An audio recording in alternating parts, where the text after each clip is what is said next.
Assalomu alaykum. Gidrometeorologiya xizmati agentligi 2025-2026 yillar qish mavsumi uchun prognozni taqdim etadi.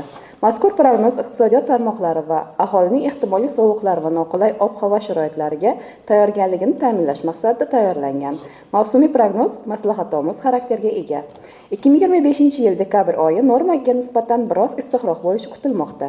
O'rtacha oylik harorat normaga nisbatan 1-1,5 daraja baland bo'ladi. Birinchi 10 kunlikda ob-havo asosan iliq, kechasi 0+5 daraja, kunduzi +10 +15 daraja. Ikkinchi va uchinchi 10 kunliklarda harorat keskin o'zgarib turadi. Kechasi +2 +7 darajadan 0-5 darajagacha. Kunduzi +12 +17 darajadan +2 +7 darajagacha o'zgarib turadi. Oylik yog'ingarchilik miqdori norma atrofida yoki undan kam bo'lishi kutilmoqda. Yanvar oyi umumiy holatda normaga yaqin, ayrim hududlarda nisbatan sovuqroq bo'ladi. Birinchi va ikkinchi 10 kunliklarda harorat keskin o'zgarib turadi. Kechasi +3 +8 darajadan -3 -8 darajagacha. Kunduzi +10 +15 darajadan -2 -3 darajagacha o'zgarib turadi.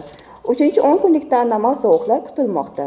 Ko'pchilik hududlarda kechasi -12 -17 daraja, kunduzi -5 -10 daraja. Nukus va Urganch atroflarida kechasi -20 -25 darajagacha tushishi mumkin. O'zgidromet uzoq muddatli prognozlarda ilk marotaba anomal ob-havo prognozini e'lon qilmoqda. Fevral oyi ko'p yillik norma atrofida bo'lishi kutilmoqda. Birinchi 10 kunlikda anomal sovuqlar davom etadi. Kechasi -5 -10 daraja, kunduzi -3 +2 daraja. Ikkinchi va uchinchi 10 kunliklarda havo sezilarli iliydi. Kechasi -2 -7 darajadan +3 +8 darajagacha. Kunduzi 0+5 darajadan +10 +15 darajagacha iliydi. Janubiy hududlarda kunduzgi harorat +15 +20 darajagacha ko'tarilishi mumkin. Yog'ingarchilik me'yor doirasida bo'ladi. Biz sizlarni ob-havodagi barcha muhim o'zgarishlardan, shu jumladan xavfli gidrometeorologik hodisalar haqida o'z vaqtida xabardor qilib boramiz.